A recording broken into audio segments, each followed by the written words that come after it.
On the 14th morning, in a row that I found Diane Pell's white Tahoe parked across the base of my wheelchair ramp, I did not knock on her door. I did not leave a note. I did not call the HOA. I had already done all of those things, in exactly that order, across the previous 13 mornings, and I want to be very clear about what each of those attempts had produced. Nothing, a note left on her windshield that she threw on my front walk, a formal complaint that was reviewed and categorized as a minor parking dispute, and a politely worded letter from the HOA board that she apparently felt no obligation to acknowledge or act on. 14 mornings. I was sitting in my wheelchair at the top of my ramp at 7:42 in the morning looking at her Tahoe's rear bumper, which was positioned with such precision across the bottom of the ramp that I could not safely navigate around it, could not get to the sidewalk, could not get to my accessible van, could not leave my own home under my own power, and Diane Pell was somewhere inside her house, alive and capable of moving a vehicle that she'd chosen not to move. On the 14th morning, I picked up my phone and called the city's ADA compliance office. What happened after that call, over the following 3 weeks, is a story about what it actually means when someone with a disability is told by their government that their access rights are protected, and then those rights get tested against a neighbor who had apparently decided, consciously and repeatedly, that her parking convenience was more important than my ability to leave my own house. It is also a story about $500 a day, which is the amount of the civil penalty the city's ADA enforcement office is authorized to impose per day for each day of documented obstruction of an accessible route on private property, and which Diane Pell, across 19 days of enforcement action, paid in full. My name is Joel Carver. I'm 43 years old. I have a progressive neuromuscular condition called Charcot-Marie-Tooth disease, which limits the use of my lower limbs and has required me to use a power wheelchair for full-time mobility for the past 6 years. The condition progressed gradually enough that I had years of adaptive adjustment before full wheelchair use, which meant I'd already learned, by the time I needed the chair all the time, how to think carefully about physical environment in a way most people only start thinking about when they're already in a crisis. I live alone in a modified single-story home in a small residential community called Birch Grove Estates, which is a planned development of about 160 homes with an HOA, standard community amenities, and the particular social texture of a neighborhood where most people are perfectly pleasant most of the time and a small number of people are a sustained low-grade problem. I work remotely as a database architect, which has given me the flexibility to arrange my life around my access needs without every decision being driven by external schedule requirements, though there are still medical appointments, therapy sessions, grocery runs, and basic human needs for being outside that put me in my van on a predictable schedule most weekday mornings. I bought the house in Birch Grove specifically because it was single-story, had wide doorway openings, and had a front approach with the right geometry for the ramp I intended to install. I'd been through the process of evaluating a property's accessibility modification potential twice before, so by the time I found this one, I knew exactly what I was looking at and what it would take. The ramp I had installed in my first month of ownership was a 36-inch wide ADA-compliant unit with appropriate handrail configuration, correct slope ratio, and edge protection, built by a contractor who specializes in residential accessibility modifications and who provided a certificate of compliance with federal ADA specifications at completion. Connected to the ramp was an accessible concrete path to the street and to my van's designated accessible parking spot, which I'd had established through the city's residential accessible parking permit program, a process involving a survey, a sign installation, and a formal permit that designated the space in front of my property as a reserved accessible parking zone with city-backed enforcement authority. I want to be specific about all of this because the documentation becomes important later, and also because I want to be clear about what accessibility infrastructure actually is for people who live with mobility disabilities. It's not a convenience modification. It's not something extra I added for comfort. The ramp, the approach path, and the accessible parking space are the physical mechanism by which I leave my house and return to it.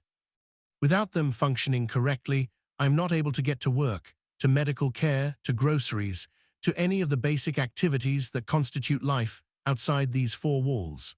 When someone blocks the base of that ramp, they are not inconveniencing me the way double parking inconveniences an able-bodied driver.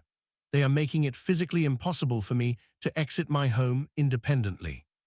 Those are different categories of harm, and I want to be clear that I understood the difference clearly and that the law understands it too, which is what the next several weeks were going to demonstrate in a way that Diane Pell had not anticipated. Diane Pell moved into the house directly across the narrow cul-de-sac from mine approximately 8 months before the ramp blocking started.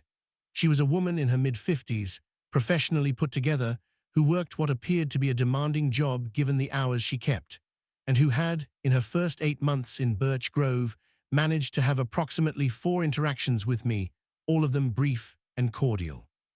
She drove a white Chevrolet Tahoe, which is a large vehicle, and she had a double-wide driveway which should have been entirely sufficient for her parking needs.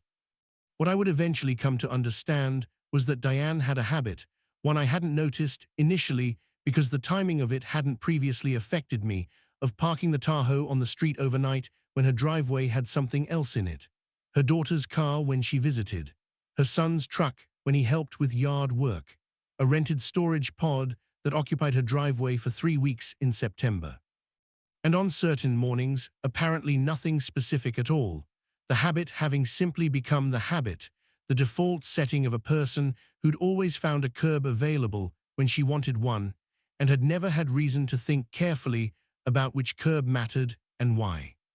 The problem was that the curb directly in front of my house, the one closest to my ramp approach, happened to be the most convenient curb for her to use given the geometry of our small cul-de-sac, and she was a creature of habit about where she parked, in the specific way that people who have never had to think about parking as an access issue tend to be.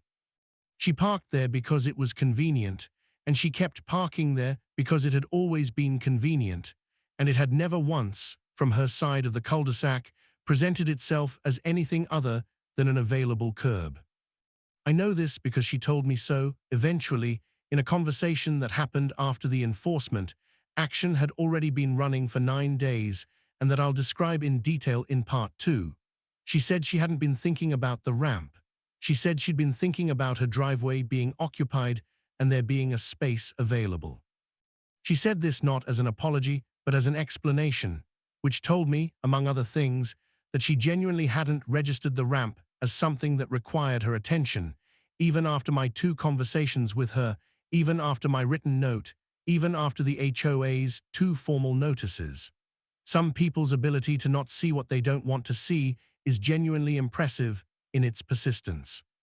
The first morning I found the Tahoe at the base of my ramp, the 3rd Tuesday of October, I told myself exactly what I'd told myself many times before when something inconvenient happened in the world, almost certainly not deliberate. Someone made a thoughtless choice. I'll handle it directly. I knocked on her door. She answered, visibly surprised, clearly not having thought about where she'd left her vehicle, apologized immediately, and with what seemed like genuine embarrassment, and moved it. I thanked her and went on with my day. First incident, resolved at the door, no drama, just a neighbor who hadn't thought and then did think when asked. The second morning, 2 days later, same position, same Tahoe. This time when I knocked, she was less surprised and more inconvenienced by the knock. She moved the vehicle, but the apology was gone, replaced by a brief acknowledgement that had the quality of someone doing something they considered an imposition. I mentioned, specifically, that the ramp was my only exit from the home and that parking across it blocked my ability to leave. She said she understood and closed the door. The third morning, I wrote a note. I'd begun logging incidents by then, just dates and times in my phone's notes app, nothing elaborate, just a record. The note I left on her windshield explained the situation in writing in case the 2 verbal conversations hadn't fully landed. The ramp was an AD-accessible exit from my home. Blocking it prevented me from leaving independently, and I was asking her please to ensure that no vehicle was parked across it, especially before morning hours when I typically needed to access my van for medical appointments and work. I included my phone number. She never texted or called. She did, 4 mornings later, leave the same note on my front walk. She hadn't written anything on it. She just left it on my walk, like it had been returned to sender. At this point, I filed a formal complaint with the HOA because this was the proper channel and I was committed to using proper channels before anything else. I described the pattern, gave the dates, attached a brief written explanation of why blocking the ramp was not a parking inconvenience, but an ADA access issue. The HOA property manager, a woman named Gina Marsh, who had always struck me as careful and fair, acknowledged the complaint within 2 days and sent Diane a formal notice, requesting she avoid parking in a manner that blocked accessible routes. Diane's response to that notice, as best as I could reconstruct it later, was to park across my ramp the following morning, and the morning after that, and 5 of the next 7 mornings. Gina called me during that period, uncomfortable in a way that told me she was dealing with something more difficult than a standard parking dispute. "I've sent 2 notices," she told me. She's indicated that she believes the accessible parking designation applies to the marked spot, but not to the general approach area of your ramp, and that as long as she's not in the marked space, she's within her rights to park at the curb. I asked Gina whether anyone had explained to Diane that the ramp approach was part of the accessible route and therefore also protected. Gina said the notices had included that language. I asked whether the HOA had any enforcement mechanism beyond notices. Gina said the board could levy a fine, but that the board's parking fine for repeat violations was $75 issued quarterly, which I want you to understand in context. $75 once a quarter for repeatedly blocking a disabled person's only exit from their home. I asked Gina, not unkindly because this wasn't her failure, whether she thought a $75 quarterly fine was likely to change Diane's behavior. There was a pause on the line. Gina said, "Honestly, Joel, I don't think it will. I think she's decided this is an HOA matter and the HOA fine is what she'd pay, and she's done that math." She paused again. "I'm sorry, I'm doing what I can within what I have." I told her I appreciated it and that what I needed was something outside what she had. Vera Osei, my disability rights attorney, said something when I called her that I've thought about many times since. The problem with HOA enforcement of ADA access isn't that the HOA doesn't have jurisdiction.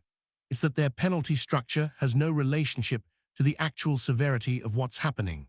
$75 a quarter doesn't communicate anything to a person who has decided their parking convenience is worth more than your ability to leave your own house.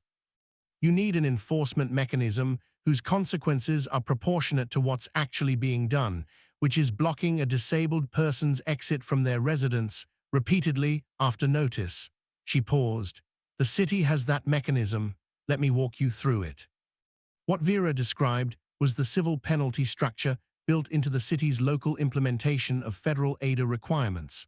$500 per day of documented obstruction of a designated accessible route following formal notice of violation. The city's Disability Services Division had an ADA enforcement office with authority to inspect, cite, and refer to the city attorney if violations continued.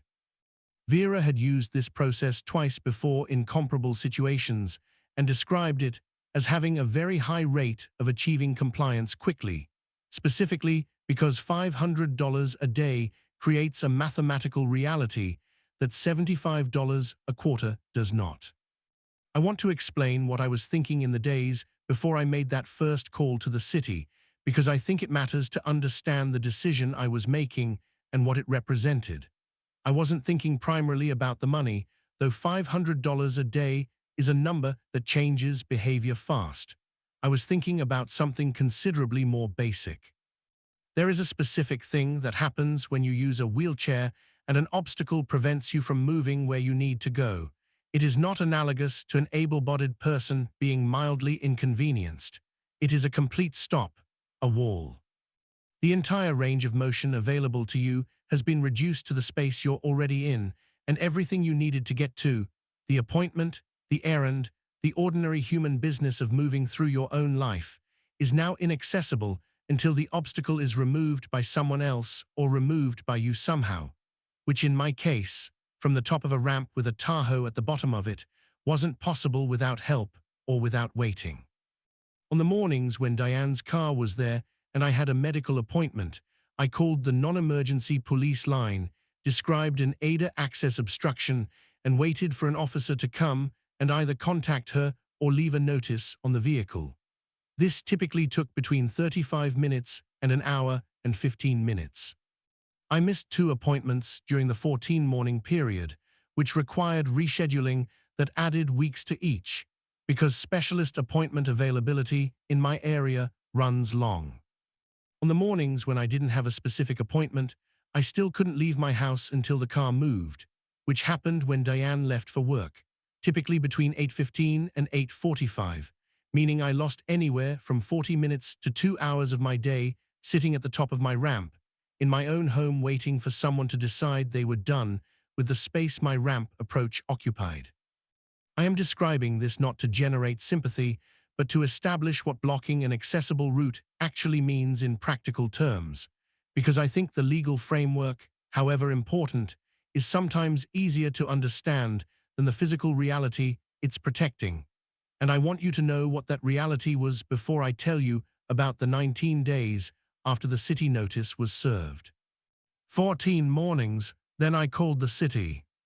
The first call went to Bernard Cho's office at 8:20 in the morning on a day when Diane's car had been there since before I woke up, and I'd already documented the blockage and sent the photo to Vera, and was sitting in my chair at the top of the ramp with nowhere to go. The ADA compliance officer who took my call was a man named Bernard Cho, and he was, from the first minute of that conversation, exactly what the title implies: knowledgeable, specific, and completely clear about what his office could and could not do. He had the unhurried precision of someone who takes their authority seriously without performing it, which I appreciated because I was not in the mood for performances. He asked me to describe the situation, which I did, including the dates, the number of incidents, the steps I'd already taken through the HOA, and the physical specifics of the ramp and its approach. He asked whether I had documentation of the HOA's involvement and its outcomes. I told him I did. He asked whether I had any photographic documentation of the blockages. I told him I had 11 photographs with timestamps and one 14-second video taken from my porch that showed the Tahoe positioned across the ramp base and demonstrated visually that the vehicle's position made the ramp approach impassable. Bernard was quiet for a brief moment, the kind of quiet that in phone conversations indicates someone is writing something down carefully. Then he said, "Mr. Carver, this isn't a marginal case. 11 documented incidents of ramp approach blockage after multiple requests to stop, with photographic evidence following HOA notification that failed to achieve compliance, is exactly the fact pattern our enforcement process is built for. I'm going to schedule an inspection visit to document the accessible route configuration. And I'm going to issue a formal notice of violation to the vehicle owner. After the notice is issued, any subsequent documented blockage triggers the civil penalty automatically. Do you have a way to photograph and timestamp incidents if they occur in the future?" I told him I was going to install a dedicated exterior camera before the inspection visit, something I'd been considering for a while, and that this situation had made the decision easy. He said that would be ideal. He also said something I found reassuring in a way I hadn't expected. You shouldn't have to document your own civil rights violations manually every morning. But having the automated footage will make the enforcement process straightforward and will prevent any argument about whether a given morning constitutes a violation. The inspection happened 2 days later.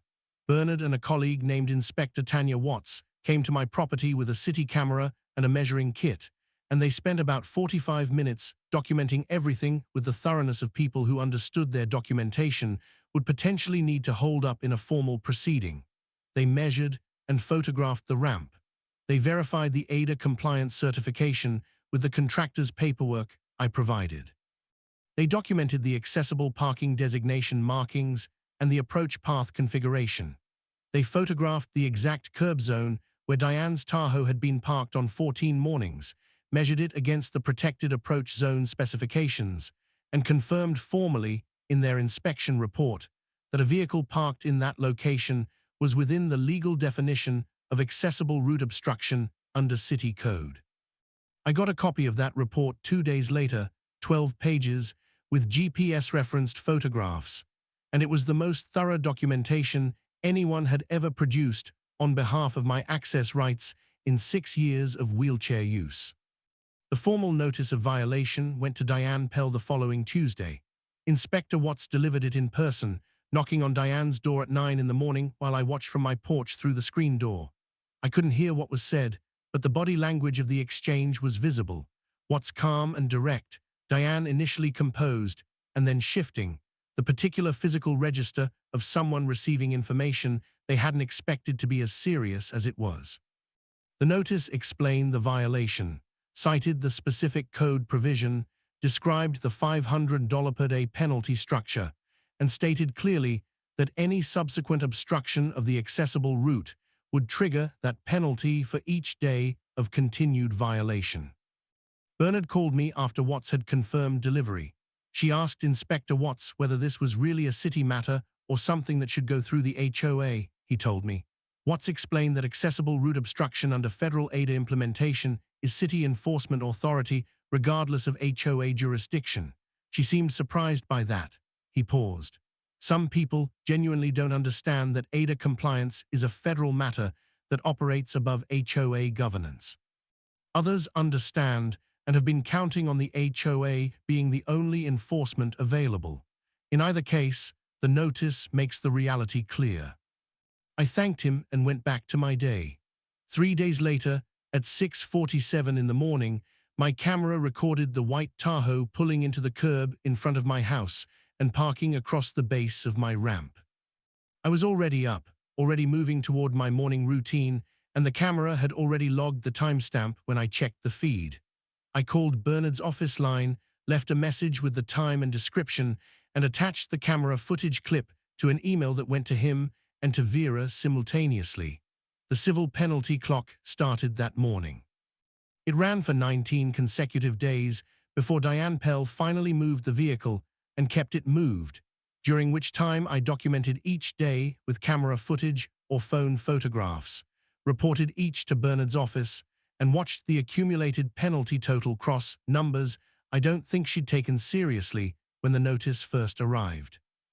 Let me tell you what those 19 days actually looked like, because the number is easy to say and harder to understand unless you know what I was doing every morning while the clock was running. When we left off, the city's ADA Enforcement Office had served Diane Pell with a formal notice of violation. I had a camera running on my porch covering the ramp approach, and 3 days after the notice was delivered, the white Tahoe had appeared at the base of my ramp again at 6:47 in the morning. That morning started a 19-day clock that I want to walk you through, not because every day was different, but because the shape of those 19 days tells you something important about what it takes for certain people to understand that a consequence is real. Day 1 of the enforcement period, 6:47 in the morning, camera footage logged and timestamped automatically. I forwarded the clip to Bernard Cho's office by 7:15 and to Vera simultaneously. Bernard confirmed receipt by 9 and told me the penalty had been formally triggered for that date. I called the non-emergency police line at 7, received an officer response at 8:22, and the officer documented the obstruction in an incident report. Diane moved the Tahoe when she left for work at 8:40. I got to my first morning task of the day at approximately 9:15, after sitting at the top of my ramp for 2.5 hours. Day 3, same pattern, same documentation. I was getting efficient at it. Camera clip sent, email to Bernard, email to Vera, police call logged. The whole notification sequence took less than 10 minutes because I'd set up a folder in my phone with Bernard's and Vera's contact information and a template message that I only had to update with the date and time. Vera had suggested this, correctly predicting that the enforcement period might run long enough that efficiency mattered. Day 5, I received a call from Diane's personal cell number which I know because her name appeared in my contact list where I'd saved it months earlier after leaving the note with my phone number on her windshield. I answered. She asked me, in a voice that had some of the controlled quality of a person who has recently received their second consecutive $500 penalty bill, whether we could talk about the parking situation. I told her I was happy to talk and that she was welcome to come by or I could call her back at a convenient time. She said she didn't want to come by, which I noted. She said she felt the city enforcement was excessive for what was a simple misunderstanding about which curb spaces were restricted. I told her as specifically as I could that the curb space in question was not a matter of restriction so much as physical access, that a vehicle in that position made my ramp approach impassable, and that the city's penalty structure existed specifically because the harm from accessible route obstruction is significant enough to warrant consequences proportionate to that significance. She said she thought the penalties were a bit much. I said I thought parking across someone's only exit from their home 14 times after multiple requests to stop was a bit much. There was a pause. She said she was going to talk to someone about it and ended the call. Day 7, I had a physical therapy appointment at 9 in the morning. The Tahoe was at the base of my ramp when I came out at 7:50. I documented it, called the non-emergency line, and then called my PT's office to tell them I might be late due to an ongoing access obstruction issue at my property. They'd heard this before, not from me specifically, but as a category of thing, and the scheduler was matter of fact and kind about holding the appointment 15 minutes.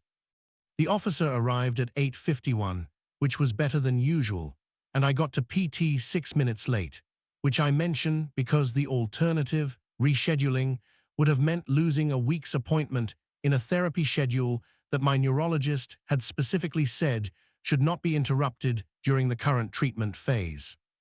Day 9, Diane came to my door. I had not expected this, having gotten the impression from the Day 5 phone call that she preferred not to come in person. She knocked at mid-morning, and when I opened the door, she was wearing work clothes and looked like someone who had spent some time deciding how to approach this conversation. She said she wanted to understand the situation better. I told her I was happy to explain it. We had a conversation on my porch that lasted about 25 minutes, and I want to describe it honestly because it was more complicated than the rest of the story up to that point. Diane was not. In person, the caricature that the word neighbor who blocked a wheelchair ramp for 3 weeks might suggest. She was a person who had genuinely, in her own mind, been thinking about a parking space rather than thinking about a ramp. She had not processed, across months of requests, notes, HOA notices, and a city violation notice, that the thing she was repeatedly doing was not a parking disagreement, but a disability access violation. She said this herself, not as a defense, but as what sounded like a real reckoning. I kept thinking about the space. I wasn't thinking about the ramp. I told her calmly that the space and the ramp were the same problem from my side, and that I understood the distinction might not have been visible from hers, but that the requests I'd made had described clearly why the space mattered, and that a city notice of violation for ADA obstruction should have clarified it beyond any ambiguity. She said she'd thought the notice was something she could contest. I asked her what grounds she'd thought she had to contest it. She was quiet for a moment. She said she hadn't understood that accessible route obstruction was a federal matter with a different enforcement structure than a local parking violation. I told her it was, and that I'd tried to explain this to her multiple times before the city got involved. She apologized. It was a real apology, not performed, not strategic, just the specific acknowledgement of someone who has finally fully understood what they've been doing to another person. I accepted it, and then I told her, because I thought it was important to be honest, that the penalties would continue accumulating on the days already documented until they were paid, because that was the city's enforcement process, and it wasn't something I had the ability to waive or reverse. She said she understood. Day 10, the Tahoe was not across my ramp. Day 11, not there. Day 12 through 14, not there. I want to tell you what that felt like, those first mornings when I came out to the ramp and the approach was clear. It's tempting to describe it as relief, and it was relief, but it was also something more than that, something closer to the particular quiet that follows a sustained stress you've been carrying for so long you've started to think of it as just how things are. I came out my door and there was nothing between me and the sidewalk, and I rolled down my ramp in the morning air and made it to my van and went where I needed to go, which is not an extraordinary thing, which is in fact the most ordinary thing in the world, and which I had not been able to do 14 out of the previous 37 mornings without waiting for someone else to decide to move their car. The penalties continued being calculated through day 19, which was the full 19 consecutive days from the first post-notice violation to the day Diane moved the car and kept it moved, during which the camera had documented each morning's status and Bernard's office had logged each day's penalty. The total came to $9,500 in civil penalties, which Diane paid in full in 2 installments through the city's administrative payment process. Vera sent me a copy of the payment confirmation when it cleared, with a brief note that said, "Paid. It's done. Well done."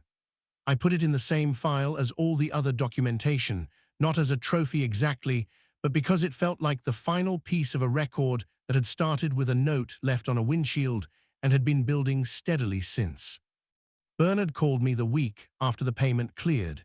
He said the case had been flagged as a reference file within his office's training materials, which he mentioned because he wanted me to know it had been useful beyond just the resolution of my specific situation. He said the combination of documented escalation through an HOA that failed to achieve compliance, followed by city enforcement with the penalty structure engaged, was a template he was going to use when advising other accessible route obstruction complainants about their options. "Most people don't know the city has this tool," he said. "Most people stay stuck in the HOA process and never get past the nominal fines. You knew to escalate, and you had the documentation to make it work." I told him I'd had good advice. He said the advice was only as useful as the documentation I'd maintained, and that was true. The HOA side of this story had its own quiet resolution. Gina Marsh called me about 3 weeks after the enforcement period ended, not about Diane specifically, but about the board's interest in reviewing the community's accessible route policies in light of what the city enforcement process had clarified about the intersection of HOA rules and federal ADA requirements. The board, she told me, had been surprised to learn that accessible route obstruction was enforceable at the city level with penalties that dwarfed what the HOA could impose, and that this had created a situation where the HOA's own enforcement ineffectiveness had essentially forced a resident to go around them to a superior authority. They wanted to revise the parking violation policy to include specific language about accessible routes and to raise the fine structure to something that would communicate the seriousness of the violation before it ever got to city enforcement. I had a conversation with the board president about this, a straightforward man named Ed Kowalski who'd been in the role for 2 years and who had the particular style of someone who doesn't love conflict, but is willing to engage with it directly when it's necessary. He asked for my input on the policy revision. I gave it specific language defining accessible routes and their protected approach zones, a fine structure with a per-day component rather than a quarterly flat fee, and a process for expedited review of accessible route obstruction complaints rather than the standard complaint queue. He thanked me, said he couldn't promise the board would adopt all of it, and that the final language would go through their attorney review. 2 months later, Birch Grove Estates HOA adopted a revised parking violation policy that included all 3 elements I'd requested. Gina sent me the final policy language when it was adopted with a brief note, "Thank you for pushing this, it was overdue." I put it in the file too. Diane Pell and I have had 2 brief conversations since the enforcement period ended, both at the mailbox, both civil and short. She now parks in her driveway.